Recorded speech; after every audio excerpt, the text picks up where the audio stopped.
अरिहंताणं नमो सिद्धाणं नमो आयर्याणं नमो वज्रायाणं नमो लोये सवा साहुणम। महावीर भगवान की जय। पद्म पुराण के पर्व 40 में हम रामगिरी एक पर्वत है, वहां पर श्री रामचंद्र जी का पदार्पण होता है। केवली भगवान की वाणी से श्री रामचंद्र जी को चरम शरीरी तद्भव मोक्षगामी सुनकर सभी राजा जय जय शब्द कहकर प्रणाम करने लगे और वंश स्थलपुर का राजा शूरप्रभ महानिर्मल मन से राम, लक्ष्मण और सीता की भक्ति करता रहा। महल के शिखरों की ज्योति से उज्जवल हुआ है आकाश वहां। ऐसा जो नगर, उसमें चलने की राजा ने प्रार्थना की, परंतु राम ने नहीं मानी।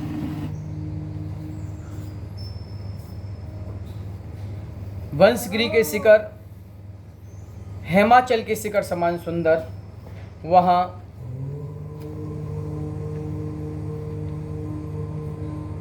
नलिन वन में महारमणीक बड़ी शिला, यहां आकर हंस के समान रामचंद्र जी बैठ गए। कैसा है वन, अनेक वृक्ष लताओं से परिपूर्ण, पक्षियों की ध्वनि से रमणीक, सुगंध पवन, तरह तरह के फूलों से सुशोभित, सरोवरों में कमल खिल रहे हैं। अति सुंदर स्थान, सभी ऋतुओं की शोभायुक्त मनोज्ञ भूमि, 5 वर्ण के रत्नों से शोभित वहाँ कुंद, मौलश्री, मालती, अशोक वृक्ष, नाग वृक्ष इत्यादि अनेक प्रकार के वृक्ष खिल रहे हैं। वहाँ राजा की आज्ञा से भक्त पुरुषों ने श्री राम के निवास के लिए वस्त्रों के मनोहर मंडप बनाई। सेवक जिन महासावधान मंगलवाणी को बोलने वाले स्वामी की भक्ति में तल्लीन, उन्होंने तरह तरह के घोड़े, ऊंचे वस्त्रों के भवन चित्र सहित बनवाए, उनमें ध्वजा फहराई। पृथ्वी पर मंगल कलश रखे हुए हैं।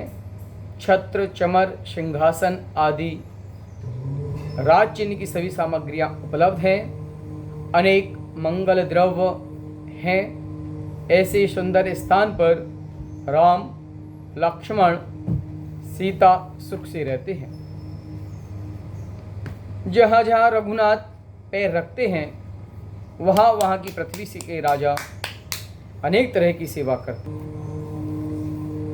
सैया, आसन, मणि, सुवर्णों के उपकर, इलायची, लवंग, मेवा, मिष्टान आदि अनुपम अनुमूल बरस आभूषण, महासुगंधित स्वादिष्ट भोजन, दूध, दही, घृत, तरह तरह के अनाज, अनुपम वस्तुएं लाते हैं। इस प्रकार सभी जगह सभी लोग श्री रामचंद्र जी को पूजते हैं। वंशगिरी पर श्री राम, लक्ष्मण, सीता को रहने के लिए मंडप बनवाए। उनमें कहीं पर गीत नृत्यबाजे हो रहे हैं, कहीं पुण्य की कथाएं हो रही हैं और नृत्यकारिणी ऐसा नृत्य करती है मानो अप्सरा ही हों। कोई दान दे रहे हैं। ऐसे मंदिर और राजभवन बनाए कि उनका वर्णन कौन कर सकता है। वहाँ सब सामग्री उपलब्ध है। कोई भी याचक मांगने आए तो खाली हाथ वापस नहीं जाता।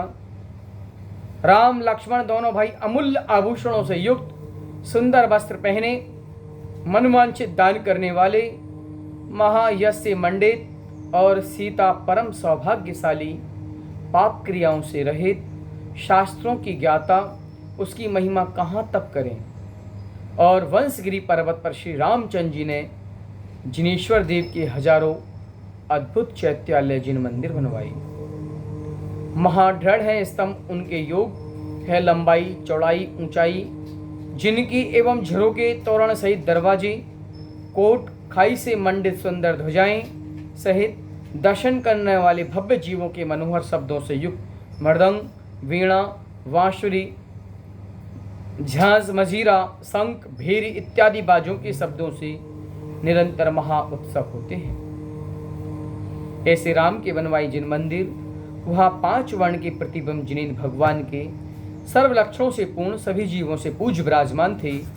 एक दिन श्री राम कमल लोचन लक्ष्मण से कहने लगे, हे भाई, यहाँ अपने को बहुत आए दिन बीत गए, सुख से इस पर्वत पर रहे, श्री जिनेश्वर के चैत्यालय बनवाने से पृथ्वी पर निर्मल यश कीर्ति फैली और इस वंश स्थलपुर के राजा ने अपनी बहुत सारी सेवा की, अपने मन प्रसन्न हुए। अब यहाँ ही रहें तो कार्य की सिद्धि नहीं होगी। अब मेरा इन भोगों से प्रकार श्री रामचंद्र जी ने अपने भाई लक्ष्मण के कहा कि हमें जो हमारे कार्य की सिद्धि है, अब हमें दूसरे स्थान पर जाना चाहिए, हम बहुत दिन इस स्थान पर रह गए हैं। ये भोग रोग के समान है ऐसा मैं जानता हूं, फिर भी ये भोग मुझे क्षण मात्र छोड़ते नहीं है।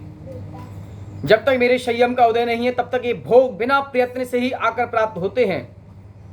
इस संसार में जैसे कर्म यह प्राणी करते हैं उसका फल वैसे ही परभव में भोगते हैं, और पूर्व भव में किए कर्मों का फल वर्तमान काल में भोगते हैं। इस स्थान में निवास करते हुए अपने सभी सुख संपदा है, परंतु जो दिन जा रहे हैं वह पुनः लौटकर नहीं आते। नदी का वेग आयु के दिन और यौवन जाने के बाद पुनः नहीं आता। इस कर्णवा नाम की नदी के पास दंडक वन है और वो सुनते हैं वहां पर भूमि गोचरियों का आना जाना नहीं होता, वहां भरत की आज्ञा का प्रवेश नहीं, इसीलिए वहां समुद्र के तट पर कोई एक स्थान बनाकर निवास करेंगे। यह राम की आज्ञा सुनकर लक्ष्मण ने विनती की, हे नाथ, आप जो आज्ञा करोगे वही होगा। ऐसा विचार कर दोनों भाई, दोनों वीर महाधीर इंद्र समान भोग भोगते हुए वंशगिरी पर्वत से सीता सहित चले।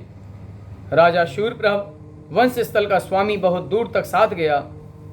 राम लक्ष्मण ने बड़ी मुश्किल से राजा को वापसी विदा किया।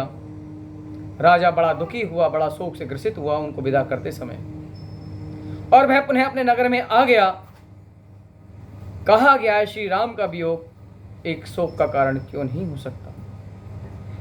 वो वहां के नगर के सभी लोग दुखी हुए, शोक मग्न हुए। इस प्रकार गौतम स्वामी राजा श्रेणिक से कहते हैं, हे श्रेणिक, वह वंशगिरी बड़ा पर्वत है, वह अनेक प्रकार की धातु हैं। रामचंद्र जी ने जिनेंद्र भगवान की पंक्तियों से पर्वत की शोभा मान किया। ऐसे ऐसे मंदिर जिनको देखने मात्र से सम्यक दर्शन की प्राप्ति हो, उस पर्वत पर श्री राम ने सुंदर अद्भुत जिन मंदिर बनवाए। इसलिए वंशगिरी पर्वत रामगिरी कहलाने लगा और वह पर्वत पृथ्वी पर रामगिरी प्रसिद्ध हुई। रवि समान है प्रभाव की। अब हम पर्व 41 में जटायु का व्याख्यान करते हैं पद्म पुराण में। राजा अरण्य के पोते, जिनका दशरथ के पुत्र ऐसे रामचंद्र जी, लक्ष्मण और सीता दक्षिण दिशा की ओर जा रहे हैं, समुद्र की ओर बढ़ रहे हैं। दोनों भाई महासुख को भोगने वाले अनेक नागर गांवों में विहार करते हुए, अनेक देशों को देखते हुए आगे आगे बढ़ रहे हैं। अब आगे चलकर एक महाभयंकर वन में प्रवेश करते हैं। वहाँ अनेक प्रकार के हिरण हैं, मृग हैं। वहाँ पर कोई भी पुरुषों की बस्ती नहीं है। वह स्थान विषम है, जटिल है। ऐसा स्थान जहाँ पर भील भी नहीं है और सिर्फ वृक्ष लताएं, वन में मार्ग भी नहीं दिखता है। अति अंधकार रूपी पर्वत की गुफाएं हैं, तेज आवाज करते हुए झरने हैं। ऐसे वन में धीरे धीरे धीरे धीरे धीरे प्रवेश करते हैं और रोज कोसों चलते हैं। दोनों भाई जंगल में प्रवेश करते हुए, कीड़ा करते हुए नर्मदा नदी के तट पर पहुंच जाते हैं। नदी के तट के पास बहुत सुंदर पुष्प फलों के समूह से शोभित बहुत छायाकारी वृक्ष होते हैं। ऐसे स्थान को देखकर दोनों भाई बात करते हैं, यह वन कितना सुंदर है और इसके पास जो नदी बह रही है वह भी बहुत सुंदर है। और एक क्षण के लिए एक पर्वत को पास जो वन है, वन के पास एक वृक्ष के पास बैठ जाते हैं और बैठकर उस नदी में जल क्रीड़ा करने लगते हैं और महासुंदर स्वादिष्ट आरोग्यदायी फल पके हुए अनाज का भोजन तैयार करते हैं। और वहाँ रसोई की सामग्री, बर्तन, मिट्टी, बांसों के तुरंत बनाए जाते हैं। मां स्वादिष्ट सुगंधित आहार बन के अनाज से सीता ने तैयार किए। भोजन के समय दोनों वीर मुनि आहार देने की इच्छा से पड़गहन करने के लिए खड़े होते हैं। संयोग उसी समय दो चांडालधारी मुनि वहां प्रवेश होता है, वहां से गुजर रहे होते हैं और दो चांड मुनि गुप्ती और सुगुप्ती आहार के लिए आते हैं। उज्ज्वल ज्योति के धारी शरीर उनका, मतिश्रुत अवधि 3 ज्ञान के धारी, महाव्रती परम तपस्वी, संपूर्ण वस्तुओं की अभिलाषा से रहित, निर्मल परिणामी, 1 महीने के उपवासी, महाधीर वीर, नेत्रों को प्रिय, शास्त्रोक्त आचरण के धारी ऐसे चांडालधारी मुनि का वहां पर प्रवेश होता है। जैसे ही राम, सीता, लक्ष्मण उन मुनियों को पड़गहाने के लिए तैयार होते हैं, वो महामुनि चांडालधारी के धारी आकाश मार्ग से विहार करते हुए आहार के लिए सीता को जैसे ही देखते हैं, सीता उनको देखती है तो मन के अंदर महाहर्षित होते हैं, उत्साह जगता है और अपने पति से कहती है, हे नाथ, देखो देखो, तप से दुर्बल शरीर, दिगंबर, कल्याणकारी चाणमुद्दी ऋषिराज आ रहे हैं। तब राम ने कहा, हे प्रिय, हे पंडिते, हे सुंदर मूर्ति, वे साधु कहाँ हैं? हे रूप आभूषणों से सुशोभित, धन्य है भाग हमारे, धन्य भाग आपके, तुमने निर्घंत मुनि को देखा है। कहते हैं कि दिगंबर मुनि के दर्शन करने से जन्म जन्म के पाप का क्षय हो जाता है। ये जो 2 मुनि हैं, ये हमारे कल्याणकारी हैं। तब श्री राम ने सीता से कहा, जैसे ही मुनिराज के दर्शन किए, राम ने जीव दया की पालक ईर्ष्या समिति पूर्वक राम के पास आए और श्री राम ने सीता के साथ उनको पड़गहन किया, नमस्कार किया, नमोस्तु किया, भक्ति की, स्तुति की, श्रद्धा पूर्वक, नवधा भक्ति पूर्वक दोनों चांडालधारी सुगुप्ती और गुप्ती मुनि को आहार दिया। आरणी भैंसों एवं वनों की गायों का दूध, दाख, छुआरे, काजू, बादाम, इलायची से युक्त सुगंधित एवं ताजा घी, मिष्टानों सहित अनेक प्रकार का शुद्ध भोजन इत्यादि मनोहर वस्तुओं से विधि पूर्वक मुनिराजों को पारणा कराया। वे मुनिराज लोलुपता से रहित निरंतराय पूर्वक आहार किया। राम ने सीता सहित भक्ति पूर्वक आहार दिया। तब वहां पंचाचार हुए, रत्नों की वर्षा हुई, पुष्पों की वृष्टि हुई, शीतल मंद सुगंधित पवन बहने लगी, दुंदुभी बाजने लगी, जय जयकार की ध्वनि हुई। जिस समय राम के यहाँ मुनिराजों का आहार हुआ, उस समय वन में एक जटायु पक्षी अपनी इच्छानुसार वृक्ष पर बैठा था। मुनिराजों को देख निर्मल परिणामों से अतिशयुक्त अपने पूर्वभ को देखा, अर्थात जाति स्मरण हुआ। उसने जाना कि मैं कोई भवपूर्व एक मनुष्य था। मैंने प्रमाद और अज्ञानता से उस मनुष्य जन्म को खो दिया। मैंने संयम को धारण नहीं किया। मैंने उस मनुष्य जीवन का उपयोग नहीं किया।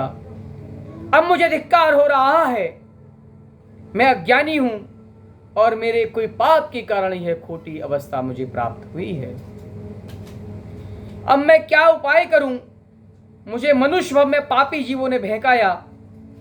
कहने के लिए मित्र थे परंतु महाशत्रु थे। उन्हीं के कारण मैं आज अपने दुखों को भोग रहा हूं। ऐसा मनुष्य जीवन जिसमें सम्यक्त रूपी रत्न मैंने ऐसा छोड़ दिया, गुरु के वचनों को नहीं माना, मैं संयम से दूर और मोह में अज्ञानी से धर्म को नहीं पहचाना। अब मैं उन कर्मों को याद कर कर मेरे हृदय में अग्नि लगती है। बहुत सोचने से क्या, दुख को दूर करने के लिए अब मुझे ये जो 2 मुनि हैं, यही मेरी शरण है और यही मेरे कल्याण के लिए उपयोगी है। लेकिन अब मुझे सोचने से कुछ नहीं। अब जो हो गया सो हो गया। अब इन साधुओं की शरण ही मेरे उत्तम सुख की प्राप्ति का सहायक है। यह मुनिराज ही सर्व सुख के दाता हैं। इनके दर्शन से मेरे कल्याण की निश्चय होगी। इस प्रकार पूर्व भवों को याद कर पहले तो शोक को प्राप्त हुआ, उन्हें साधु के दर्शन कर तत्काल परम हर्षित होकर अपने दोनों पंख हिलाए, आंसुओं के भरे नेत्रों से विनयपूर्वक वह वृक्ष के ऊपर पृथ्वी पर गिरा और मोटा पक्षी उसके गिरने की आवाज से हाथी, सिंह आदि वन के जीव भय से भाग गई। और सीता ने व्याकुल होकर कहा, देखो यह ढीठ पक्षी मनु के चरणों में कहां से आकर गिरा। कटु शब्दों से दूर हटाने का बहुत प्रयत्न किया, पर वह पक्षी मुनि के चरणों की गंधोदक में आकर गिरा। उस गंधोदक के प्रभाव से क्षण मात्र में उसका शरीर रत्नों की राशि समान तेज से मंडित हो गया। पंजे तो स्वर्ण की प्रभावना और दोनों वैर मणि समान हो गए और शरीर अनेक प्रकार के रत्नों की ज्योति समान, चोंच मूंगा समान हुई। तब यह पक्षी अपने शरीर का सुंदर रूप देखकर हर्ष को प्राप्त हुआ, नृत्य करने लगा। मधुर नाद से मुक्त नेत्रों से आनंद के अश्रुपात करता हुआ मुनिराज की आगे भक्ति करता रहा। महामुनि विधि पूर्वक आहार बेंडुटमणि समान शिला पर विराजमान निर्मल है भाव। ऐसा पक्षी पांव व पंख सूंझ कर मुनि के चरणों में प्रणाम कर आगे बैठा। तब श्री राम पक्षी को प्रकाश रूप देख आप परम आश्चर्य को प्राप्त हुए। साधुओं के चरणों में नमस्कार कर पूछने लगे, कैसे हैं साधु? 28 मूल गुण को धारने वाले, 84 लाख उत्तर गुण वे ही आभूषण उनकी। बार बार पक्षी की ओर देख राम कहते हैं, हे भगवान, यह पक्षी पहले तो महाक्रूप था, अब यह क्षण मात्र में स्वर्ण के समान कैसे बन गया? ज्योति समान कैसे हुआ? यह असुचि मांस भक्षी दुष्ट गृध पक्षी आपके चरणों के निकट बैठा और वहां शांत को प्राप्त हुआ, यह क्या कारण है? तब सुगुप्ती मुनिराज कहते हैं, हे राजन, पहले इस स्थान पर दंडक नाम का सुंदर विशाल देश था। यहाँ अनेक नाव, नगर, पट्टन, संवाहन, मंडप, घोंस, खेड़, करवट, द्रोणमुख थे। बाढ़ के से युक्त गांव, कोट, खाई, दरवाजों से नगर, रत्नों की खानों से पट्टन, पर्वत के ऊपर संवाहन,